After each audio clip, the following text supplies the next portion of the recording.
Hello everyone.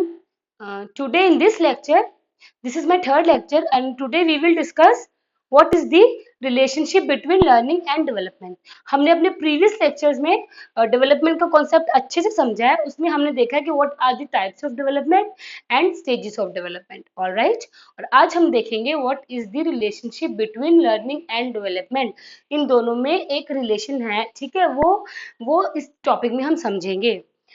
उससे पहले हमें देखना है कि लर्निंग होती क्या है. देखो, डेवलपमेंट तो पता है क्या होती है. Orderly changes in a child, जो टाइम के साथ स्टेज के साथ प्रोसीड करते हैं लाइफ में.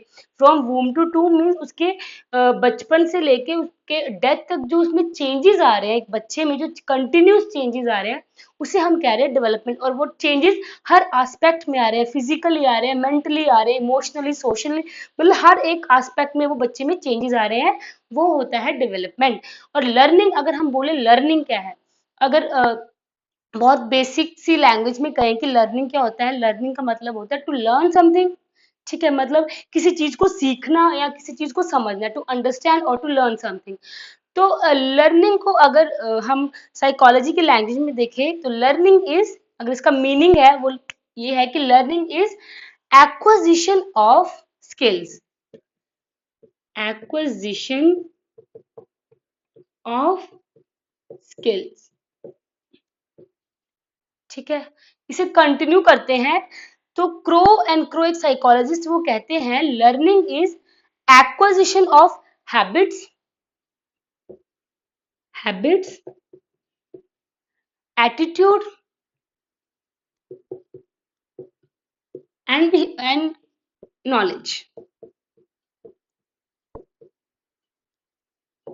ये कौन कहते हैं? क्रो. ठीक है, इनके अकॉर्डिंग जो बच्चा जब कोई नॉलेज गेन करता है, उसमें कोई स्किल्स आ रही है, नई स्किल्स को सीख रहा है, और एटीट्यूड में जो उनके चेंज आएगा, और मतलब एक जो ओवरऑल चेंजेस आ रहे हैं बच्चे में, उसको हम कहते हैं लर्निंग.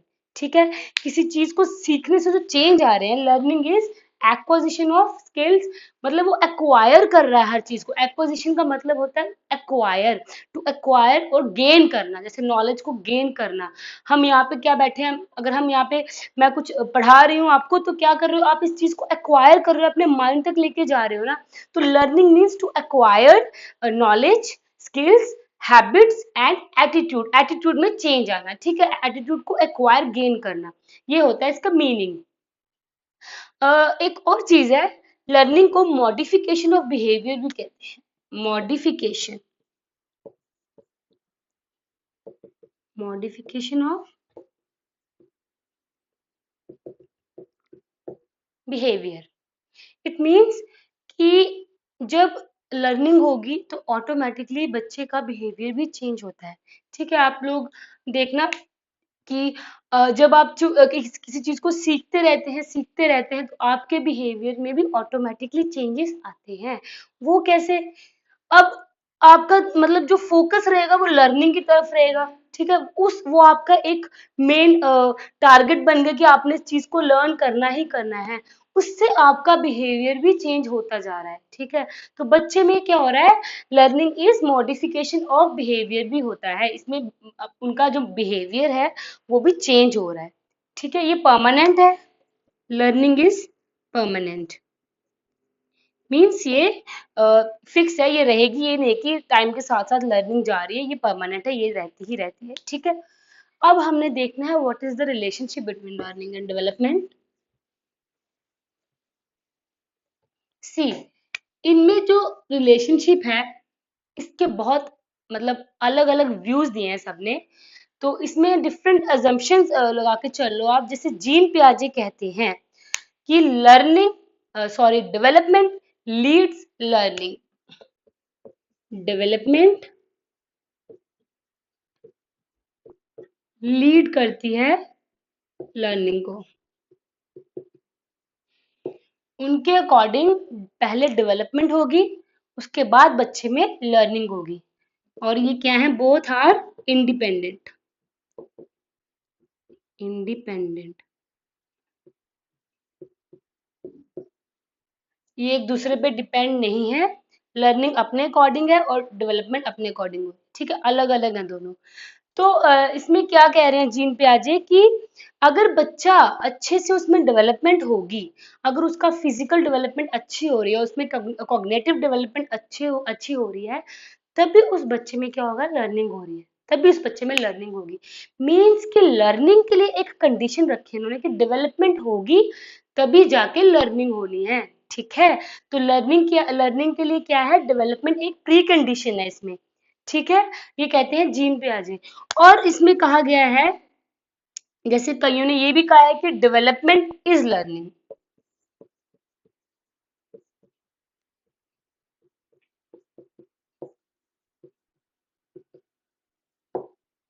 इसका मतलब है कि डेवलपमेंट होगी तो लर्निंग हो रही है, लर्निंग होगी तो डेवलपमेंट हो रही है, दोनों क्या है, सेम है, बोथ आर सेम।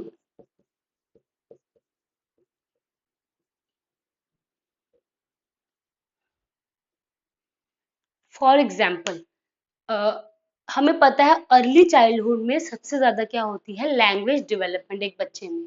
ठीक है, सबसे ज्यादा लैंग्वेज डेवलपमेंट अर्ली चाइल्डहुड में हो रही है।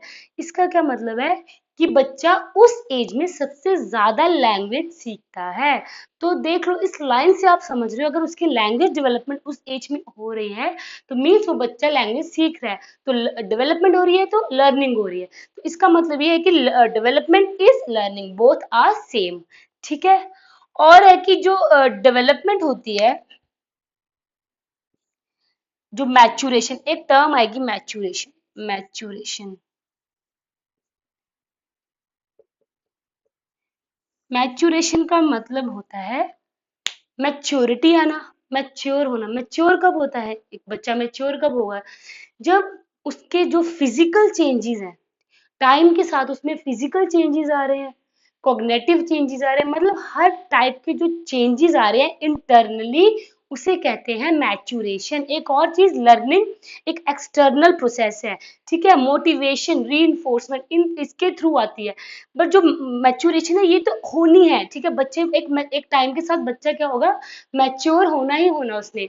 तो मैच्योरेशन क्या है, these are changes in changes physically, cognitively, socially, emotionally, हर टाइप के चेंज में हम मैच्योरिटी को मान के चलते हैं कि जब बच्चे में हर प्रकार का चेंज आ रहा है तो उसे क्या कह रहे हैं, वो मैच्योर बच्चा हो रहा है। ठीक है, तो जो मैच्योरेशन है एंड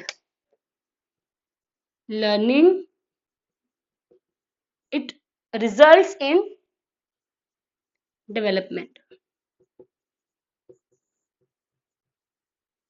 इसका मतलब है मैच्योरेशन हो रही है बच्चे में, लर्निंग हो रही है, तो ऑटोमेटिकली उसमें डेवलपमेंट भी होगी। इन दोनों से, जब इन दोनों का मतलब सम कह लो आप, maturation plus learning equal to development. ठीक है, ये था लर्निंग एंड डेवलपमेंट का बहुत सिंपल सा कंसेप्ट है। बस आपने यही समझ के चलना है कि लर्निंग और डेवलपमेंट क्या है, सेम है, ये एक साथ चलती है। अगर बच्चे में डेवलपमेंट हो रही है तो लर्निंग भी होगी, लर्निंग हो रही है तो डेवलपमेंट भी हो रही है। ठीक है, नाउ जो नेक्स्ट टॉपिक है आज के लेक्चर का, फैक्टर्स इन्फ्लुएंसिंग डेवलपमेंट। फैक्टर्स,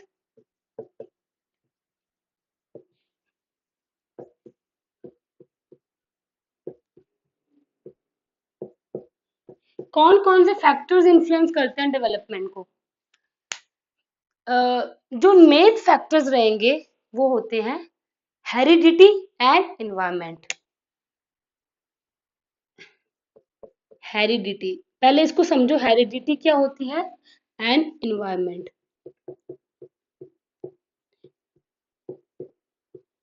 ठीक है, मेन फैक्टर्स क्या है, बहुत मतलब बहुत डिफरेंस इसमें बहुत ही ज्यादा मतलब समझना जरूरी है, क्योंकि ये इससे ही आप समझोगे कि बच्चे में कौन कौन से चीजें उनको अफेक्ट कर रही हैं, उसकी हेल्थ को, उसकी डेवलपमेंट को कौन कौन सी चीजें बच्चे को अफेक्ट कर सकती हैं।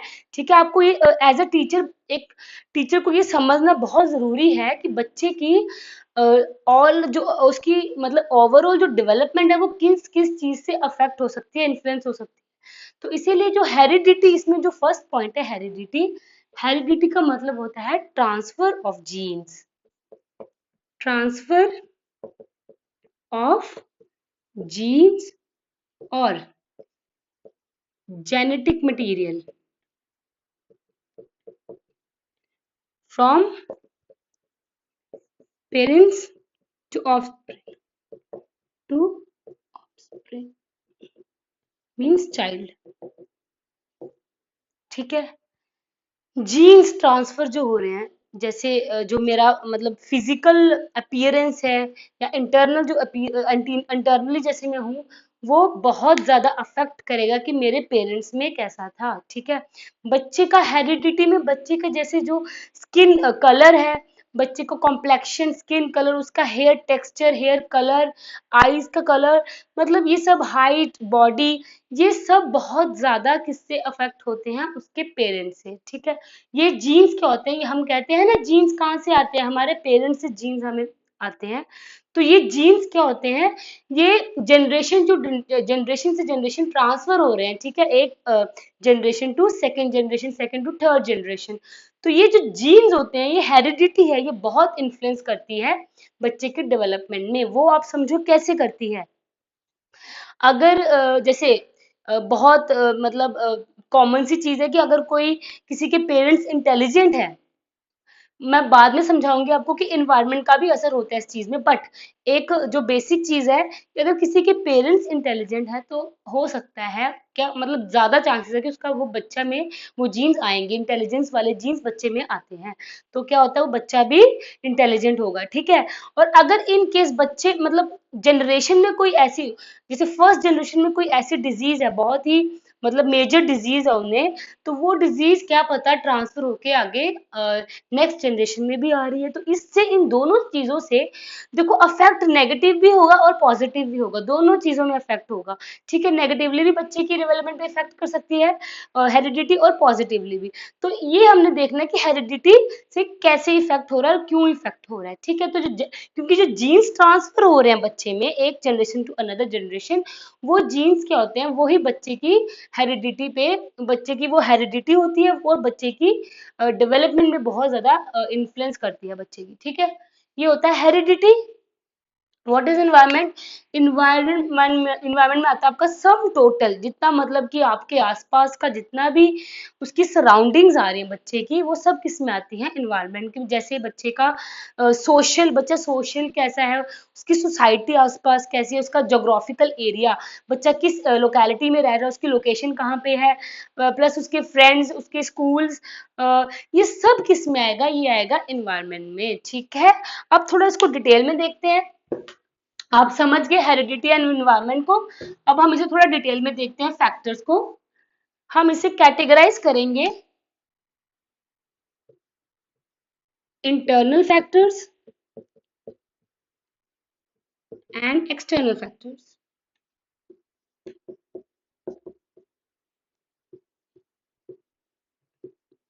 एक्सटर्नल मतलब जो उसको बाहर से जो उसको अफेक्ट कर रहे हैं, इंटरनल में उसके अंदर वाले जो फैक्टर, उसके इंटरनल फैक्टर जो उसे अफेक्ट करेंगे। ठीक है, इंटरनल में सबसे पहला क्या आएगा, अब हेरिडिटी एनवायरनमेंट में, इन्वायरमेंट क्या है, एक्सटर्नल है, हेरिडिटी क्या है, इंटरनल है। फर्स्ट फैक्टर रहेगा इसमें हेरिडिटी। समझ गए आप, उसका जो जेनेट, जिसके जो जीन्स आ रहे हैं, उसके पेरेंट्स से उसको जो जीन्स मिल रहे हैं, वो चीज भी बच्चे को अफेक्ट करेगी। इन्वायरमेंट आएगा इसमें पहला।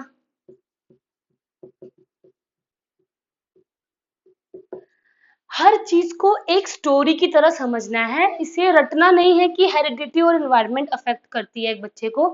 बस समझते चलो कि ये चीजें कैसे इफेक्ट कर सकती हैं, ठीक है, बच्चे की हेल्थ को। ऑलराइट, और देखो सेकंड है बच्चे की जो फिजिकल प्रोसेसेस है, physical health, physical processes, physical और बायोलॉजिकल प्रोसेसेस, बायोलॉजिकल प्रोसेसेस। इसका मतलब है जो बच्चे की बॉडी की फंक्शनिंग हो रही है। ठीक है, जैसे अगर बच्चे में छोटी सी कोई, किसी का डाइजेस्टिव सिस्टम में कोई प्रॉब्लम है, ठीक है, किसी के ब्रेन में कोई प्रॉब्लम है, तो ये जो चीजें हैं फिजिकल और बायोलॉजिकल जो उसकी प्रोसेसेस हो रही है बॉडी के अंदर, ये भी अफेक्ट करती हैं डेवलपमेंट में। ठीक है, एक हो गया इसमें सेक्स ऑफ द चाइल्ड और sex of the baby. Sex of the baby means male या फीमेल, बहुत डिफरेंस होता है इन चीजों में। जैसे जो एक गर्ल है और एक बॉय में आप देखना एडोलसेंस तक क्या होगा, गर्ल्स में मेच्योरिटी ज्यादा आती है, ठीक है, कंपैरेटिवली बॉयज। और जो बॉडी, उनकी बॉडी स्ट्रक्चर होता है, जो उनकी फिजिक होती है, वो जैसे बॉयज की बहुत एक मस्कुलर बॉडी होती है, ठीक है। तो ये जो चेंजेस आ रहे हैं इंटरनल भी, प्लस जो उनकी प्यूबर्टी में उनके चेंजेस आ रहे हैं, ये भी अफेक्ट करती हैं उनके डेवलपमेंट को, ठीक है। इनके इंटरनल चेंजेस जैसे sex of the baby, male है या फीमेल है, उनके टेम्परामेंट, जो उनका नेचर, उनका टेम्परामेंट, ये बहुत चीजें अफेक्ट करेंगे उनके डेवलपमेंट में, ठीक है। Sex of the baby. Fourth is intelligence, IQ, जिसमें उनका आईक्यू आएगा। बच्चे का दिमाग कैसे चलता है, वो दिमाग अपना कैसे दौड़ा सकता है सिचुएशंस के अकॉर्डिंग, वो कैसे समझ रहा है सिचुएशन को, वो कैसे हैंडल कर रहा है हर चीज को, वो चीजों को समझ भी रहा है, उसकी लर्निंग हो भी रही है कि नहीं। तो ये इंटेलिजेंस जो है ये भी बहुत अफेक्ट करती है बच्चे की डेवलपमेंट को, ठीक है। नेक्स्ट जो एक्सटर्नल फैक्टर्स में इन्वायरमेंट आ जाएगा, उनकी सराउंडिंग्स, और डिटेल में देखें तो सोशल या socio economical status of the family,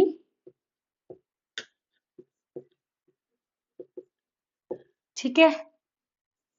और आप देख न्यूट्रिशन, जो बच्चे को न्यूट्रिशन दिया जाएगा, उसकी स्कूलिंग,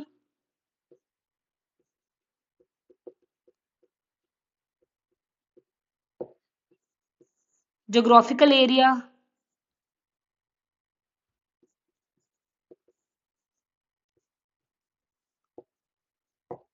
ठीक है। ये क्या होंगे, उसके कुछ एक्सटर्नल फैक्टर्स आ जाएंगे, जिसमें वो बच्चा सोसाइटी में, मतलब किस सोसाइटी में रह रहा है, बहुत फर्क पड़ता है बच्चे की सोसाइटी का उसके डेवलपमेंट में।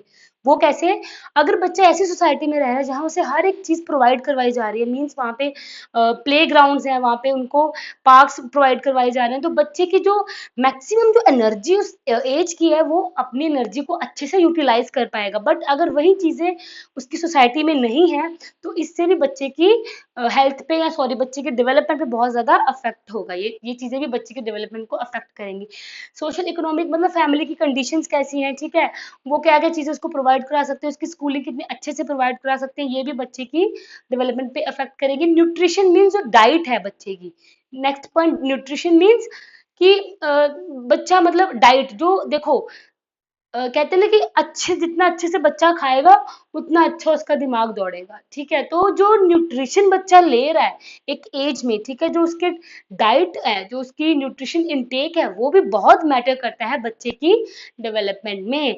अब कभी जैसे होता है कोई माल न्यूट्रिशन बच्चा है, जो से मतलब उनमें डेफिशिएंसीज पाई जाती हैं, कैल्शियम की, विटामिन की, में डेफिशिएंसी डिजीजेस पाई जाती हैं, तो उन सब चीजों से भी क्या होता है, बच्चे की हेल्थ या बच्चे के डेवलपमेंट पे बहुत ज्यादा इन्फ्लुएंस होता है। तो न्यूट्रिशन जो बच्चे को एक्सटर्नली प्रोवाइड करवाया जा रहा है, ये बहुत इंपॉर्टेंट चीज है कि बच्चे को एक अच्छा, एक बैलेंस डाइट उसे प्रोवाइड करवाया जाए अपने उसके चाइल्डहुड में, और जिससे वो आगे के लिए प्रिपेयर होता है, ठीक है। स्कूल का एनवायरनमेंट मीन्स कि स्कूल कैसा, उसका माहौल कैसा है स्कूल का, वो अच्छे से मतलब उसे मतलब ट्रीट करते हैं, या उसकी हर एक, कहते हैं ना, इंडिविजुअल डिफरेंसेस समझ के रखते हैं, टीचर अच्छा है, तो जो जितना भी उसका स्कूल का एनवायरनमेंट होगा वो आएगा इसमें, ठीक है। सोशल में उसके फ्रेंड्स, उसकी फैमिली भी आएंगी कि वो उसे कैसे ट्रीट कर रही है, ठीक है। ज्योग्राफिकल एरिया देखो, ज्योग्राफिकल एरिया मीन्स कि बच्चा, वो बच्चे का घर किस लोकेलिटी पे है, ठीक है, बच्चे का घर क्या है, किस लोकेलिटी पे है। जैसे होता है कि कभी कभी एग्जाम के टाइम पे अगर आप लोग मतलब बहुत सीरियस एग्जाम आपके हैं, बहुत अच्छे से आपने पढ़ना है, और आपके आसपास माहौल ऐसे बहुत नॉइजी सा माहौल है, ठीक है, बहुत ज्यादा साउंड चल रही है, तो आप क्या होगा, आप पढ़ नहीं पाओगे अच्छे से।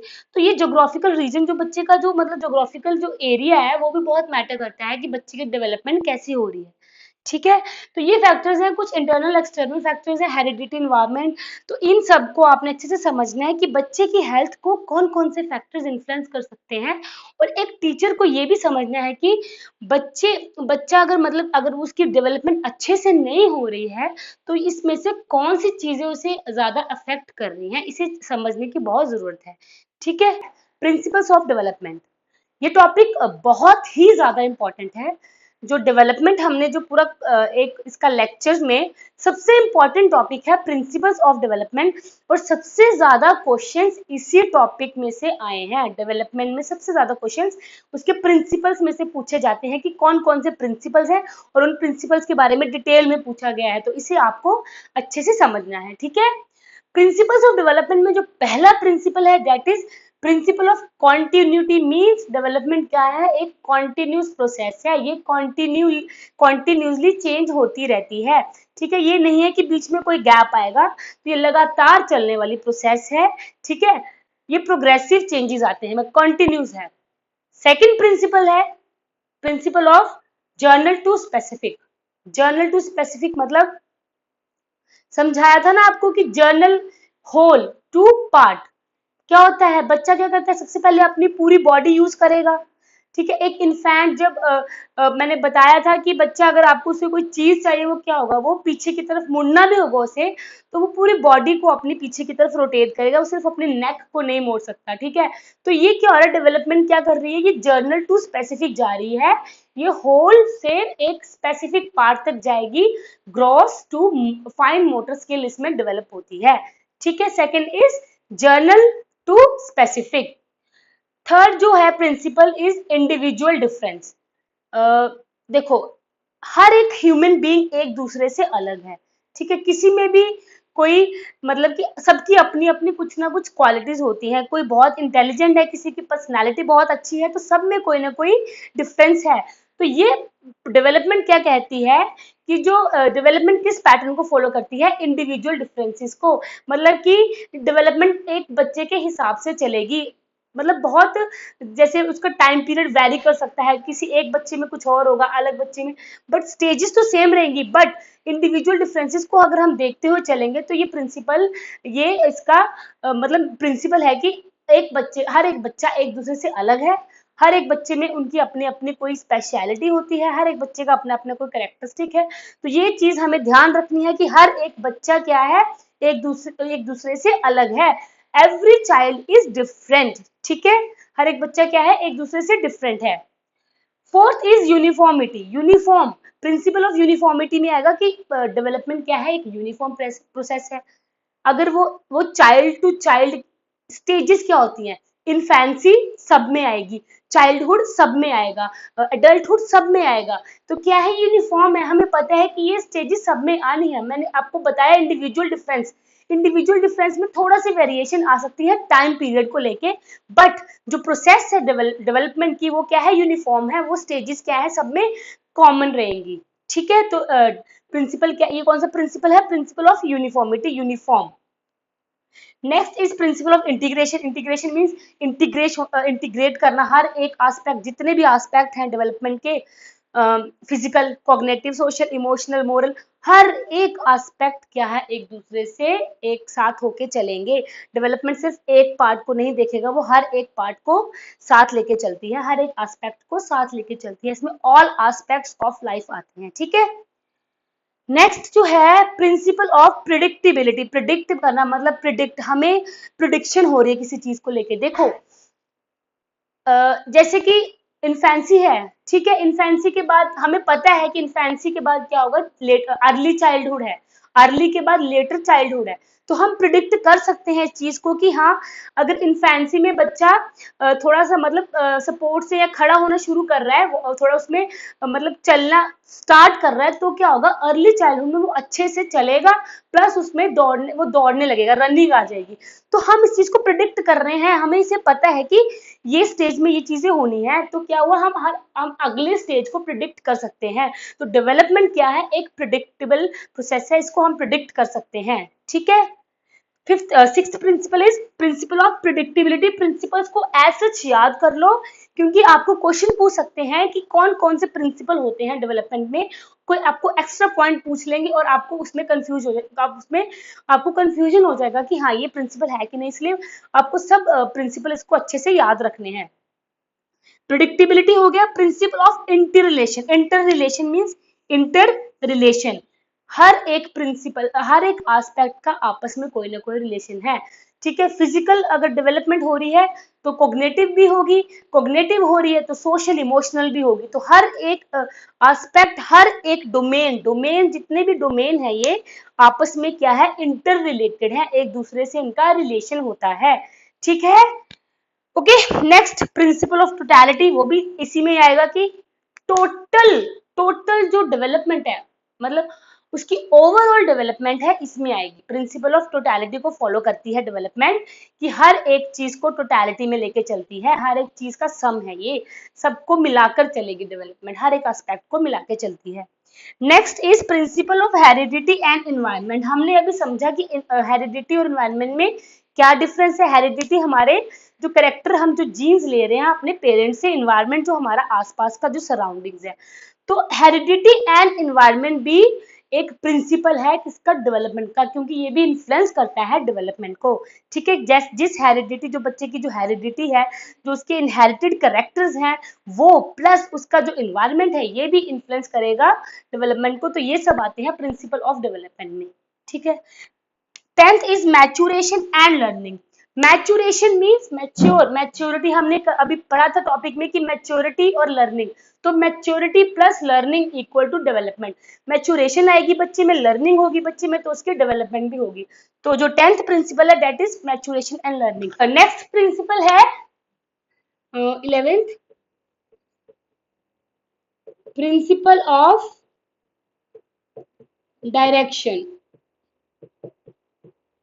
मीन्स डेवलपमेंट बच्चे में कौन सी डायरेक्शन को फॉलो करती है, ये देखो अब।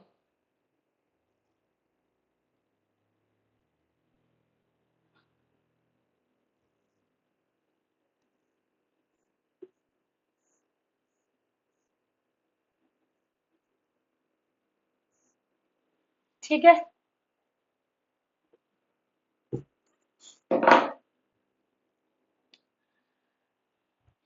एक टर्म देखो यहाँ पे, सिफेलोकॉडल, बहुत ही ज्यादा इंपॉर्टेंट टर्म है। जो डायरेक्शन फॉलो करती है डेवलपमेंट बच्चे में, वो करती है सिफेलोकॉडल। मींस सिफेलो का मतलब होता है head region, head, upper body, head region, and caudal, caudal means tail, means बच्चे की लोअर बॉडी, टेल रीजन। तो जो डेवलपमेंट होगी वो कैसे होगी, फ्रॉम हेड टू टोज। ठीक है, from head to toe, from upper to lower body. ये चीजें याद रखनी है आपको कि सेफेलोकॉडल क्या होती है। ये वो प्रिंसिपल है जिसमें जो बच्चे की डायरेक्शन बच्चे की जो डेवलपमेंट है किस डायरेक्शन को फॉलो करती है, वो हेड टू टो जाएगी। बच्चे की डायरेक्शन सेफेलोकॉडल होगी, हेड से टोस। मतलब देखो बच्चा क्या होगा, सबसे पहले अपने हेड, उसमें पहले हेड, अगर इनफैंसी सॉरी प्री नेटल स्टेज में जाए तो सबसे पहले बच्चे का हेड फॉर्म होगा, बच्चे की जो हेड फॉर्मेशन होगी, उसके बाद जाके उसका क्या होगा, लोअर बॉडी बनना शुरू होगी। पहले उसकी अपर बॉडी बनेगी, देन उसकी लोअर बॉडी बनेगी। ठीक है, तो हेड से टो तक जा रही है डेवलपमेंट। और अगर हम इसको इन्फेंसी से रिलेट करके देखें तो बच्चे में क्या होगा, बच्चे में पहले वो बच्चे की जो हेड, मतलब बच्चा अपने हेड को मूव करना सीखेगा। ठीक है, जो मूवमेंट उसमें स्टार्ट होगी, पहले वो अपनी हेड को मूव करना सीखेगा, देन वो अपनी लोअर बॉडी को, उसके अपने हैंड्स को मूव करेगा, देन हैंड को, फिर लेग्स को, फिंगर्स को। ठीक है, पहले हेड मूव करेगा वो अपना। तो जो डेवलपमेंट एक सीक्वेंस फॉलो कर रही है, एक डायरेक्शन है इसकी, वो डायरेक्शन ये है कि ये हेड से टो तक जा रही है। ठीक है, इसका मतलब क्या है, cephalocaudal from head region to tail, means from upper to lower body. ठीक है, ऐसी हो रही है डायरेक्शन सेफेलोकॉडल में। सेकंड पॉइंट है इसका proximodistal, proximo, proximodistal, proximity means proximal, ऐसे ये होती प्रॉक्सिमिटी, यहां से डेवलपमेंट बाहर की तरफ निकल रही है। सबसे पहले बच्चे का इंटरनल, ये जो स्पाइनल कॉर्ड है ना बच्चे का, यहाँ पे इंटरनल, ठीक है, इनवर्ड से outward, inward to outward direction. ये डायरेक्शंस हैं जो बच्चे के पैटर्न को फॉलो करती हैं, ठीक है। ये डायरेक्शंस हैं जो बच्चे में होती हैं, ठीक है। फ्रॉम इनवर्ड टू आउटवर्ड,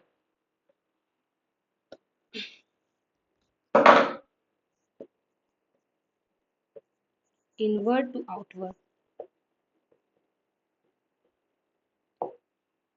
मतलब पहले बच्चे में स्पाइनल कॉर्ड, उसकी स्पाइनल कॉर्ड की फॉर्मेशन होगी, ठीक है। उसके बाद बच्चे के बाकी ऑर्गन्स जो मतलब बाहर के जो ऑर्गन्स है फिर वो बनना शुरू हो जाएंगे। और ये मतलब होता है प्री नेटल में। अगर हम इन्फेंसी में बात करें तो बच्चा क्या होगा, सबसे पहले मीन्स उसका वो पूरी अपनी बॉडी को मूव करेगा, ठीक है। देन उसके बाद बच्चा हर एक चीज को मतलब तो फिर पहले अपने देखो ऐसे जाएगी, यहाँ से स्टार्ट होगी, ऐसे जा रही है डेवलपमेंट। पहले बच्चा आर्म्स को मूव करेगा, फिर हैंड्स को मूव करेगा, फिर फिंगर्स को मूव करेगा, ठीक है। तो ऐसे जा रही है बच्चे की development from inward to outward, अंदर से बाहर की तरफ जा रही है। ये डायरेक्शन है प्रॉक्सिमो डिस्टल, ठीक है। प्रॉक्सिमिटी, प्रॉक्सिमिटी से डिस्टल, ठीक है। डायरेक्शन इसकी ये है प्रॉक्सिमो डिस्टल डायरेक्शन है ये बच्चे में, ठीक है। ये क्या था, प्रिंसिपल ऑफ डायरेक्शन। ये आपको अच्छे से समझना है कि बच्चे की डायरेक्शन कौन सा बच्चा पैटर्न डेवलपमेंट का फॉलो करता है, ठीक है। नाउ जो नेक्स्ट है वो है principle of linear versus spiral. Principle of linear versus spiral. बच्चे में लीनियर डेवलपमेंट हो रही है कि स्पाइरल डेवलपमेंट हो रही है। देखो बच्चा ऐसे इसमें बिल्कुल एक लाइन में डेवलपमेंट हो रही है या फिर स्पाइरल। बच्चे में हमेशा, ह्यूमन बीइंग में हमेशा जो हमारी डेवलपमेंट होती है वो स्पाइरल डेवलपमेंट होती है, ठीक है। यहाँ से डेवलपमेंट स्टार्ट होगी, यहाँ से हमारी ग्रोथ एंड डेवलपमेंट स्टार्ट हो रही है, ठीक है। स्टार्टिंग पॉइंट ये है,